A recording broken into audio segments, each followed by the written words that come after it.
Hey there, I'm Karen Marie. I've been a professional psychic and astrologer in Austin, Texas since 1988. That's 38 years of professional experience. I'm a channel, I'm an empath, and I'm a medium. So, my approach to astrology and the tarot is through the intuitive lens of channeling first. I have the information about the astrological transits, the planets, the signs, the houses, but I always approach it with an intuitive lens first. So I wanted to start with kind of talking about the most important event of this last week and what I think is the most important event of this last week, which is the shooting of Renee Good. Look at the astrology chart for that moment in time and talk a little bit about that. I'm going to start with that. Then I'm going to go and talk about the transits for the week ahead, day by day. All right, so I'm going to show the chart here that I have created.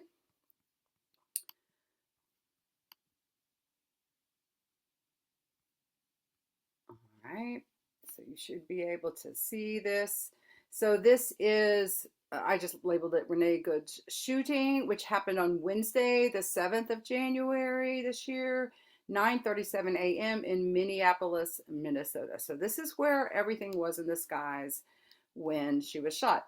Astrology is not predictive in so much as like a weather forecast is predictive. You can see when things can be intensive, when things can flow easily, but there's no way to predict an event through astrology, just FYI. So I will be a perpetual student of astrology till the day I die.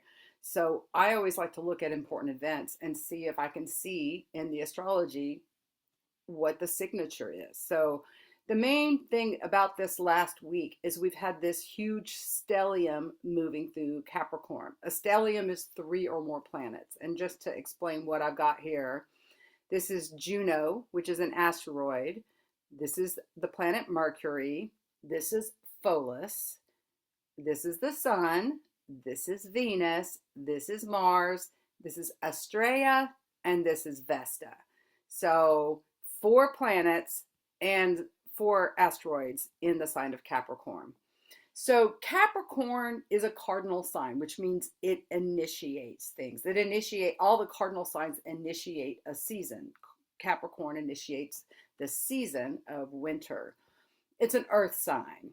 Capricorn represents the old, the established. It's the father in the zodiac. It's the boss. It's the government. It's the way we've always done things here. The ruler of Capricorn is Saturn. And Saturn is where we set up structures, we build things, we say no to the universe or to others. So these are some of the energetics of Capricorn. It is on the parental axis. Across the skies from Capricorn is Cancer. In your astrology birth chart, Cancer or the fourth house is the mother, your primal emotional needs, your emotional foundation, your home today. And then Capricorn is the father, your mission on this planet, again, your boss, the government, your accomplishments in this lifetime. That's personally. So there's this huge stellium going on.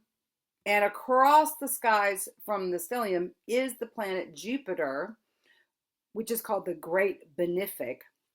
It brings in super positive energy.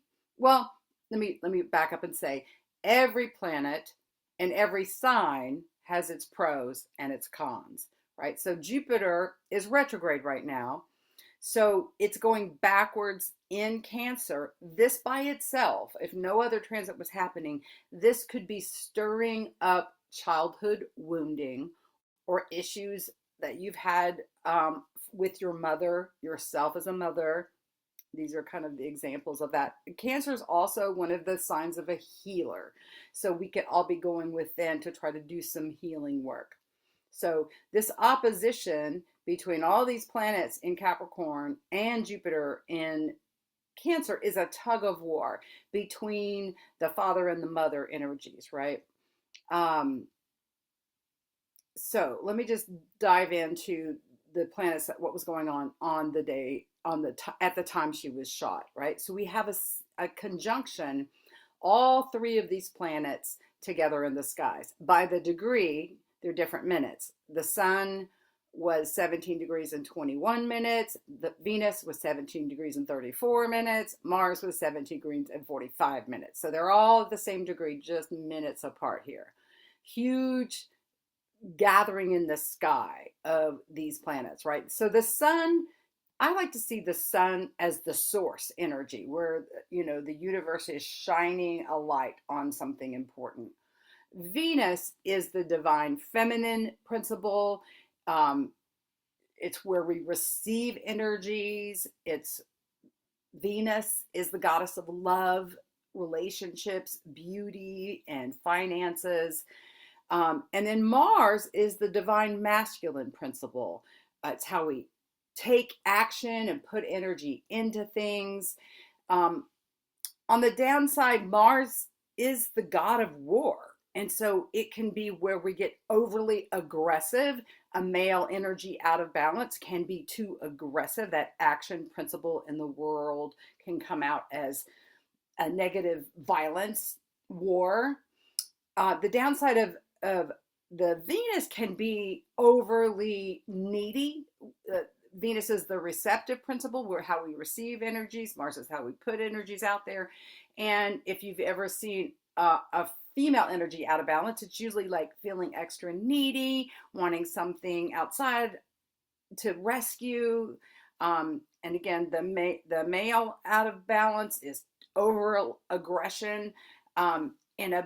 In a balancing, which is what this is calling us to do for each of us internally, to balance out our own divine feminine and divine masculine. And the sun is shining the light on this week.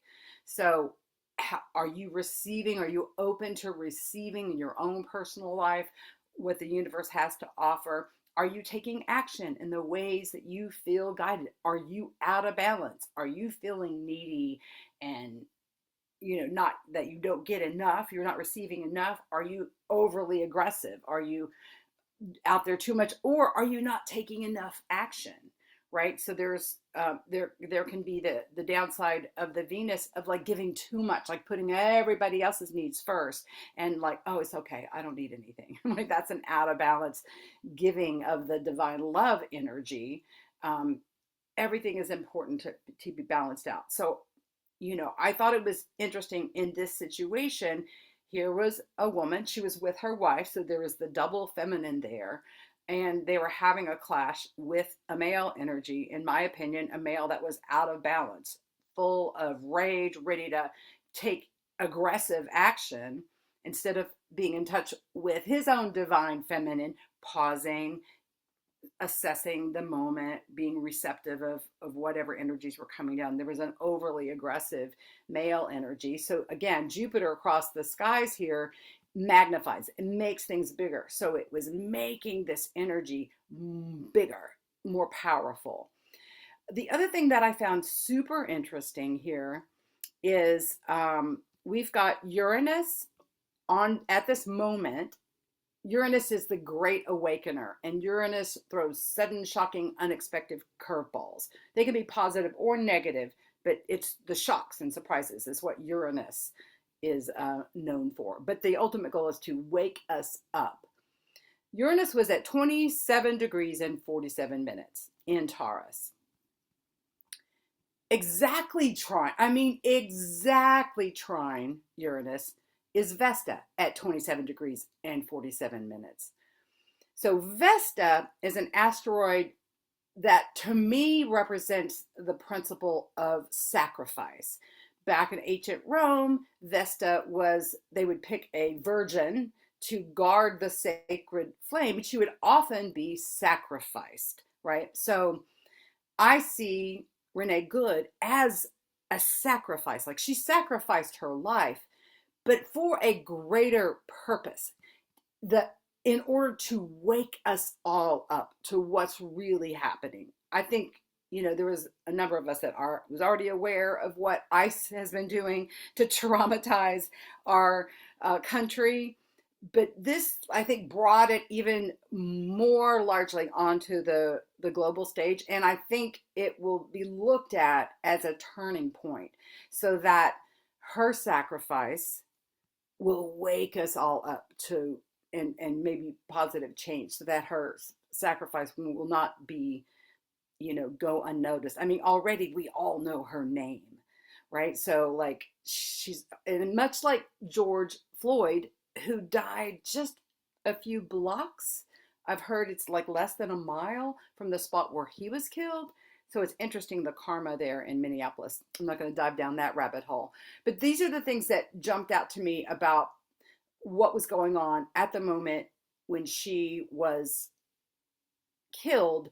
The sun magnifying the energies of Venus and Mars, since they're all there in the sky together, and opposite Jupiter, which was making things bigger, and then this trine, which is a positive connection between Vesta and Uranus, exact to the exact minute.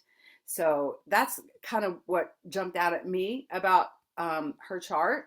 All right, so now I will move to the chart that I've drawn for this moment in time to talk about the transits for this week. And I've made this at 6 p.m. on January the 11th. It's a Sunday, then using Austin as the starting point, as the point of reference, since that's where I am. So we still have this stellium going on in Capricorn right now. Today they've moved a little bit, right? So Mercury is also in the stellium. It's at 15 degrees. Mars is at 21 degrees and 9 minutes. The sun's at 21 degrees and 47 minutes. So the sun is still magnifying the energy of Mars. It's still conjunct Venus as well. Venus is at 23 degrees and 3 minutes. So they're still close. Anything within 10 degrees is considered conjunct. And then the closer the degree, the more they're interacting with each other and emphasizing each other. And still we have across the skies Jupiter here, which is, again, it's retrograde. So now it's at 19 degrees and 53 minutes. So Jupiter is still opposite these planets here that are all still interacting with each other, right? Mercury's coming up on this mix, and Vesta has now moved into Aquarius since I showed you the last chart. So I'm going to start with the moon, because I feel like for beginners learning transits, that the thing to start with is where the moon is and paying attention to how that shows up in your own personal life and in the world, right? So right now, the moon is in Scorpio at 6 degrees and 30 minutes. So Scorpio is the deep, dark waters. It's a fixed sign. It's where we dive deeply into our own psyche for personal transformation. It's a water sign. Like all the water signs, you can find yourself being more emotionally sensitive under a Scorpio moon. You can find yourself more psychically sensitive as well. Dreams can be more vivid. Your own psychic spidey senses can be louder and easier to pick up on intuitive promptings and intuitive guidance, or what feels right. When you're hearing truth coming from somebody else's mouth, or you're hearing some BS, your intuition can know it, case it. Scorpio is the ruler of the 8th house, which is the house of the psychic. It's also the house where we merge with others contractually, through shared agreements, marriage contracts. Sex is in the Scorpio realm. It's death and taxes. The ruler of Scorpio is Pluto. Pluto is about death and transformation, power and control issues, deep dark secrets being revealed. So these can be the theme anytime the moon is moving through Scorpio. And then we look to where the ruler of Scorpio is, Pluto. It's here in Aquarius, and it will be tracking through Aquarius for the next 2 decades, minus a little bit of time, but like for a while.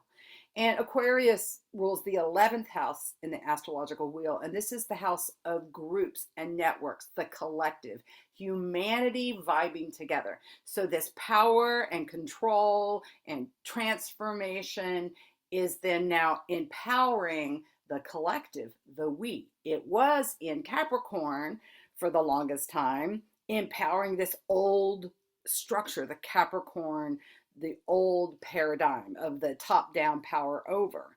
Now it's moved into Aquarius where the power is distributed amongst the people. So where we're experiencing in this world still these top down power over paradigms, these, in my opinion, will be crumbling eventually as Pluto moves through Aquarius. Also of note, these planets next week begin to move. Well, at the end of this week, Saturday, and I'll talk about that later, will begin to move one at a time into Aquarius. So this stellium that's now in Capricorn will be moving into Aquarius, all of which will be crossing over Pluto. So bringing this powerful transformational energy in. Okay, so the moon's in Scorpio right now. It moves into Sagittarius at 5:33 p.m. on Tuesday the 13th. Sagittarius rules the ninth house in the zodiac wheel. This is the house, I call it the house of the guru. It's where we're drawn to be learning new things, drawn to spiritual practices and spiritual exploration. Sagittarius is the explorer. It's the one that travels all over the globe or connects with those from all over the planet. So notice if you see these themes starting to emerge starting Tuesday evening and into all day Wednesday and Thursday. Because Sag is moving, is it's the moon takes 2.5 days to move through a sign. It's a fire sign. Sagittarius is a fire sign. You might find that you want to be more social when the moon is in Sagittarius. Also, one of the things I see about Sagittarius, if someone's got Sagittarius prominent in their chart, is there's the know-it-all. They can be the guru, that one that's really wise because they've studied and learned and traveled and have a lot of knowledge. It can also be the person who thinks they know it all, right? The know-it-all who's always knows better than everybody else. That's kind of one of the downsides of the Sagittarius. I also see Sagittarius, because they love to explore everything and everyone, that sometimes they can be less than monogamous. There's the new, ethically non-monogamous category of folks, and polyamory and all that. A lot of those people will have a strong Sagittarius energy in their charts. I also can see, one of the things I say about Sagittarius is open mouth, insert foot. So we all kind of take on the qualities of whatever sign the moon is in. Okay. So then the moon moves into Capricorn early Friday morning at 5:47 a.m. This is the 16th. And it then will begin to cross over this stellium of planets here. Not the first day, but particularly into Sunday is when it conjuncts all the different planets here.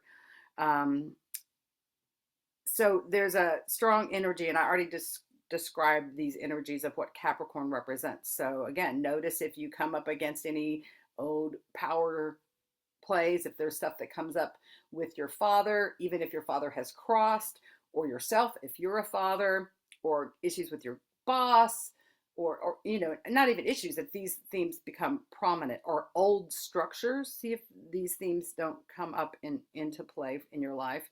And then on Sunday, we have a new moon, which means the sun and the moon will get together in the skies. This will be exact at 1:51 p.m. Austin, Texas time, at 28 degrees and 43 minutes of Capricorn. So the sun and the moon will be right here at the last part of Capricorn, initiating a new lunation cycle. So this always, with every new moon, it's a great time to set new intentions for what you want for the next 28 days or so, right? In any area of your life, but particularly in the area where Capricorn rules in your personal chart, if you know what that is. If you don't, you're welcome to contact me and we can dive into your own personal transits, how they're affecting you, your own birth chart. Happy to do that for you.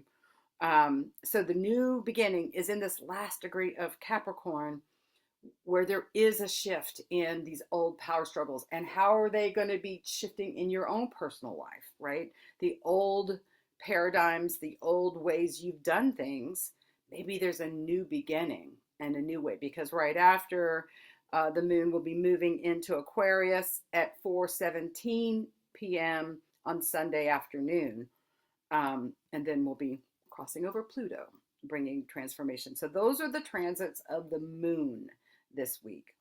Um, Again, I want to point out this Neptune at 29 degrees and right now 41 minutes of Pisces. It's at the very last degree of the entire zodiac, Aries being the first sign of the zodiac, Pisces being the last. Saturn is also conjunct Neptune. They've been traveling together in the skies for a while. They both went up into Aries last year, and then they've back into Pisces. So they are both finishing up cycles. These are both slow moving planets. Neptune is more slow moving than Saturn. Saturn takes about 30 years to get around the entire zodiac. That's why you may have heard the term your Saturn return, which happens usually around the ages of 28 to 30. That's when Saturn comes back around in the same place in the skies that it was in your birth chart. And Saturn is about structures. It's father time. It's how we put in effort and energy. It's the Capricorn, as ruler of Capricorn. So it's where we put in extra effort and energy into whatever we're building and doing in our life.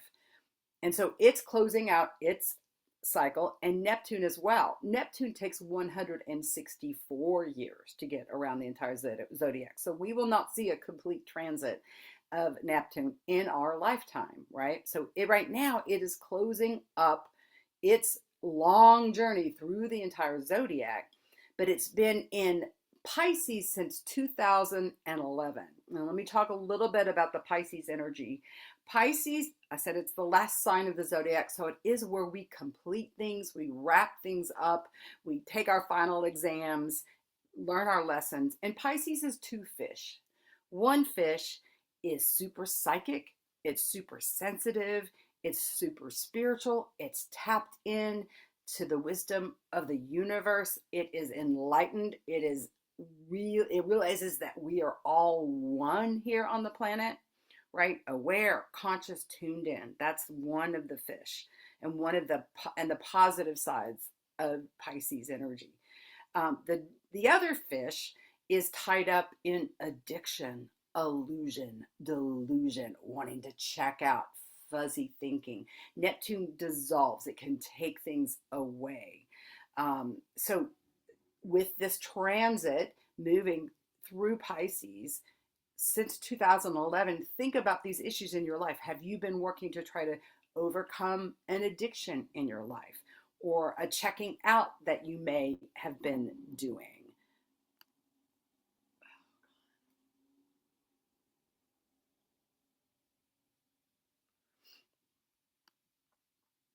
Have you been drawn to spiritual practices, trying to develop your own psychic abilities? Like, where have you been at in that process? And with Neptune about to leave Pisces and enter Aries for the next 13 years, that happens on the 26th. Neptune will move into Aries. Saturn will move into Aries February 13th, and then they'll both be exactly conjunct on February 20th, initiating a whole new cycle between these two planets. It's like a super new moon when these two outer planets get together in the same spot in the skies, starting something new. My video I recorded last week, I talked about how that may show up for you in each of the signs. So if you didn't check that out, check that out. Go back and look at that one, and it'll tell you how that might be able to show up for you, depending on where you have Aries in your chart and what you're wrapping up, where you have Pisces in your chart. So that's still, and any planet at 29 degrees of any sign is the anaretic, or the testing degree. So the things it represents come to get exaggerated, right? So there's an exaggeration, this thumping of the drum is final exam. We're all taking around the lessons of Pisces, right? Being true to our tapping into our own higher self, and putting less energy and attention into our lower life condition, the fundamental darkness within, and instead turning it towards the light within. That's my opinion. That's a big thing that's going on this week, is Neptune ramping it up as it begins to get ready to leave Pisces and begin Aries. I talked about Uranus when I was talking about the chart of Renee Good. It is retrograde. It's in Taurus, so it's shaking things up in the area of your chart that Taurus represents, and it's been there for about 7.5, 8 years in Taurus. It did bump up into Gemini last year as well, and now it's retrograde back in Taurus, so it too will be finishing up cycles. It's still retrograde, so it's still got to turn direct and move forward again. Once it moves into Gemini in a few months, there'll be a new cycle starting in Gemini, and I'll talk about that as it gets closer to it. But in Taurus, it is shaking things up. Taurus represents the earth itself. When Uranus first moved into Taurus, there were a lot of volcanic eruptions and earthquakes. We've had floods, we've had fires, we've had a lot of volatile energy across the planet since Uranus has been in Taurus. More exaggerated, more surprising and shocking. I expect more of that while Uranus is still in Taurus. So it's also ruled by Venus, Taurus is, and so it can be shaking up things financially for each one of us individual. This could be surprise incoming money as well as surprise exiting money, surprise new jobs, surprise losing jobs, that kind of a thing. It's also how we physically take care of our body and how we feed ourselves. So you may be getting insights, awareness, aha realizations about how to care for your own physical body with Uranus here in Taurus. And I talked about Pluto, I talked about and I've talked about Jupiter too. So, all right. So I'm going to stop sharing this chart and then just talk about the transits from day to day now. And FYI, I use this book. It's made by Honeycomb Collective, which tells me where the planets are and what the aspects are each day, which is where I get my information. And then again, I channel with it. It also tells me how it's affecting my personal planets. I don't know if you can see the in blue is how things affect me personally. In black is the transits for everyone. So Honeycomb Collective. If you want to order one of these for yourself, if you're already an astrology student and you understand astrology, I highly recommend it for staying on top of where the moon is and what it's doing. So, starting with Monday, I already talked about how the transits of the moon this week. On Monday at 2:31 p.m., again, these are Austin, Texas time transits, the sun will square Chiron. Now, today, it's Venus squaring Chiron. Chiron is the wounded healer. In our birth chart, it points to a place where we've been wounded in many, many lifetimes. And it can show up as a place where we get triggered and easily wounded in this lifetime. Again, it depends on what sign it's in and what house it's in your chart as to what area of your life that shows up. The glyph looks like a key. So when you heal the area of woundedness, that actually becomes a place of great strength.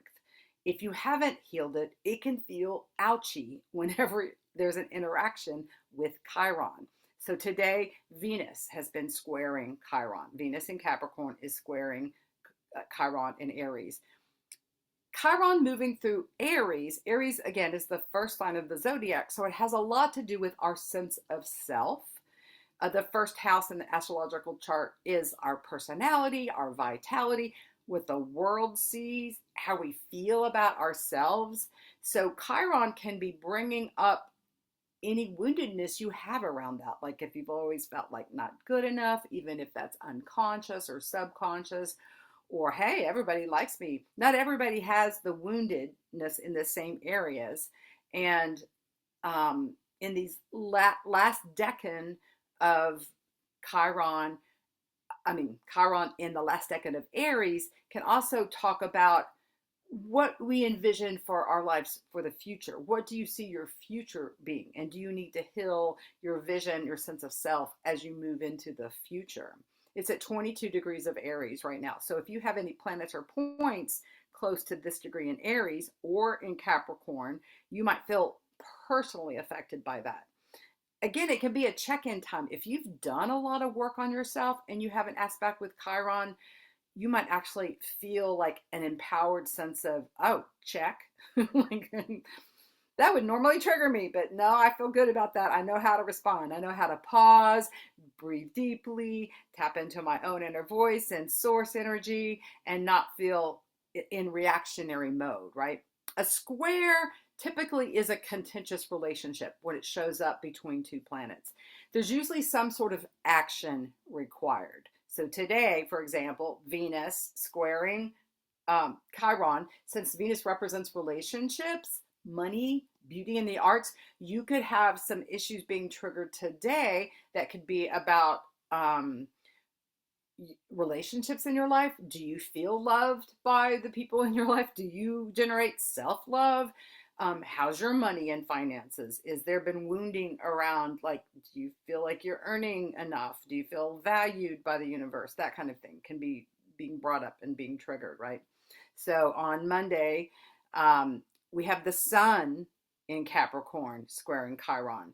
So this is strengthening, illuminating the energies of this healer. Now, Chiron was the healer of the gods, and he often did alternative healing. So a lot of times when there's a connection with Chiron, it can call you to be exploring modes of healing that are outside the norm, the traditional Western, for example. You could be diving into acupuncture or Reiki or massage or any other healing modalities, constellation therapy, or using homeopathics or essential oils or something different in terms of how to heal a specific area of your life. So you might get insights with the sun in the square to Chiron. You might feel triggered. The good thing about getting triggered is that you see what still needs to be healed, right? It's like, oh, okay, I need to work on this. So that could be how you can take it positively. Or again, it could be a check-in. You could have an experience that would normally trigger you or have triggered you in the past and recognize, nah, it didn't trigger me. Like, I can see what's going on, but I'm not feeling like hooked and reactive. So again, it can be a check-in time, and it could also illuminate the sun areas you still need to heal, or maybe even come into awareness a certain modality of healing that would be beneficial for you. On Tuesday, we have a square from Mars to Chiron. Mars, again, is the male principle. It's how we take action, put energy into things. So any wounding around even how other people have taken action or lack thereof, our own lack of action or putting too much energy into the wrong things could be highlighted. That's some of the way that could show up. On Wednesday at 2:17 a.m., so that's really overnight unless you're awake at those hours. Tuesday night late or early Wednesday morning, we have an opposition between Mercury and Jupiter. So Mercury represents our thinking, our communication with others. Again, Jupiter across the skies, making things large. So again, your dreams could be super vivid, messages coming through. Mercury is the messenger. So psychic messages from your spirit guide team, important messages coming in, or important communication with others could be highlighted. And again, there could be this healing element to it because Jupiter retrograde in Cancer. Or messages from your mother, whether she's on this planet or crossed, you could receive a message from your mother. That's just an example of different ways that could show up. Then on Thursday, again, just after midnight, so late Wednesday night if you're staying up, we have a sextile between Venus and Saturn. And also we have a trine between Venus and Uranus. That happens, the sextile between Saturn happens at 12:18 a.m. The trine to Uranus is at 9:22 a.m. So this could be Saturn's where we set up structures and boundaries, where we say no. A sextile and a trine, both of these are positive connections with Venus. So, and we can feel aspects before they're exact and after. I'm just telling you the exact days. I often will feel a transit before it's exact, for example, and they can linger even past the exact nature of it. So we could even feel these on Wednesday on any of these transits when I say a certain time. So boundaries around relationships is how I would say the Saturn sextile Neptune in a way, or boundaries with yourself in a loving way. How can you set up loving boundaries with yourself? For example, I'm not going to eat sugar, I'm not going to drink alcohol, or I'm not going to do these, or I will be doing these behaviors, that kind of thing. Or again, it can be like setting a loving boundary with someone else. I'm not willing for you to do that. I'm going to say no to this relationship. Can be a way that shows up. And Uranus brings in this shocks and surprises. In a trine, it should be positive shocks and surprises. So you could have surprise money coming in. That would be, to me, the day to play the lottery on Thursday in the morning. You could have surprising messages from love, relationships, creative ideas of inspiration could hit. So these are just examples of how that these things could be activated and magnified. And again, Venus represents love, divine love, your love for yourself, the relationships in your life, the women in your life in particular. Venus is the women in your life, beauty, the arts, all kinds of arts and creativity, and it's money and finances. So these areas you can be setting up boundaries around and having surprises around on Thursday. On Friday, we have the square between Mercury and Chiron. So again, you may need to change the way you're thinking or communicating. That may be triggering or correcting relationships where you feel triggered by the way someone else talks to you. That can be where you take the action, like, I'm not willing for you to talk to me like that. Or like, I need to really stop generating this stinking thinking. That could be a way that shows up. Then on Saturday, again in the middle of the night, early Saturday morning, 2:33 a.m., Venus is sextiling Neptune. This could bring in beautiful messages. Again, if you're sleeping, this could be some powerful dream messages that come in. Venus and Neptune in a conjunction that's positive together. It's not conjunction, it's a aspect. A sextile is a positive aspect, can be the beautiful illusion, like something that just shows up that feels too good to be true. But if it could be true. Like it could be wonderful. Ooh, is again wonderful. Venus and Neptune making a positive interaction with each other, great for creativity. So if you wake up in the early morning hours on Saturday morning after you've gone to bed Friday night, like this may be the time to like begin writing your memoir, or to write a beautiful song, or create a beautiful piece of art, or write a heartfelt letter to your loved one, or receive and write down a message you've gotten from your higher self or your guidance team. At 4:41 a.m., again, while you're sleeping, if you're a normal person, we have Saturn and the Sun in a sextile. So this can be illuminating ways we need to set boundaries for ourselves in positive ways. We also have a trine between the Sun and Uranus. So surprises, positive surprises can be the modus operandi on Saturday with the Sun and Uranus in a trine. And then on Sunday, again, early morning hours, there's a conjunction between Mercury and Mars. So this is a coming together. And again, we could feel this on Saturday and throughout the day on Sunday, even though it's exact at 1:40 a.m. It's a coming together of your thoughts and your actions. Like, okay, I'm going to take action in the ways that I'm feeling good, or messages about actions that you need to take is a way that these can come together. And again, we have the new moon. That will be exact at 1:51 p.m. So set your intentions for what you want for this next lunation cycle. You harness the energy of a new beginning of the new moon to set something new in motion in your life. And again, it's in Capricorn, and Capricorn is things that will last over the long haul. So, and then we also have at 10:09 p.m. on Sunday the 18th, Mercury in a sextile with Saturn. Again, a positive way to set up boundaries around how you're thinking, how maybe writing. Like you could even like, oh, I'm going to write in my journal every day or every evening. I'm gonna write that letter. I'm gonna like, you know, it's like it's a great time to like organize your thoughts or sit down and have a serious. Saturn can be what's serious, a serious conversation with someone else. And then at 11:37 p.m. Sunday evening, we have Mercury in a trine with Uranus. So another surprising a place where surprising messages can come through. So the element of surprise is very active this week, and we still have the Sun and Venus and Mars traveling close together in the sky. So we're still having the illumination of this male female principle in our own personal lives and out there in the world. We can see where there's the divine feminine and the divine masculine showing up as they're supposed to be, or where the feminine and the masculine is out of balance, right? And do that personal check-in, because this is a great time to align it. Think about what you would like to start and capture that energy on the new moon on Sunday afternoon.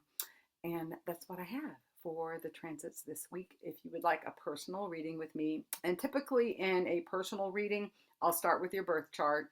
If you know the time and place you were born, we can do a chart. If you don't know the time, we won't know your rising sign, which is super important in astrology, but we will be able to know what signs all the rest of the planets are in. The moon, if you're born on a day where the moon changes signs, there could be, okay, well, you could be this. If you were born earlier in the day, you could be this sign. So that could be another place we might not be exactly able to know where your moon is. But if you know your time and place, we can look at your chart. Like I said, if you don't, we can still get a lot of information. We'll know where all the rest of the planets and what signs they're in your chart. And then we can look at the current transits and how those may be impacting you personally. And again, I get channeled information when I'm looking at a chart. I might get past life flashbacks. Other things may just pop in. And then I'll move to doing a reading with the tarot cards and start with a general reading overview of what I see going on in different areas of your life generally. That's channeled. And then we can move into any specific questions that you have. And usually I can do all that within an hour. So if you want a private session with me, contact me. I'll put my email below and the link to my website as well. So if you want to know more about my services, I also offer psychic development instruction if you want to work on developing your own abilities. If you want to do a past life regression, it's also something I can offer you.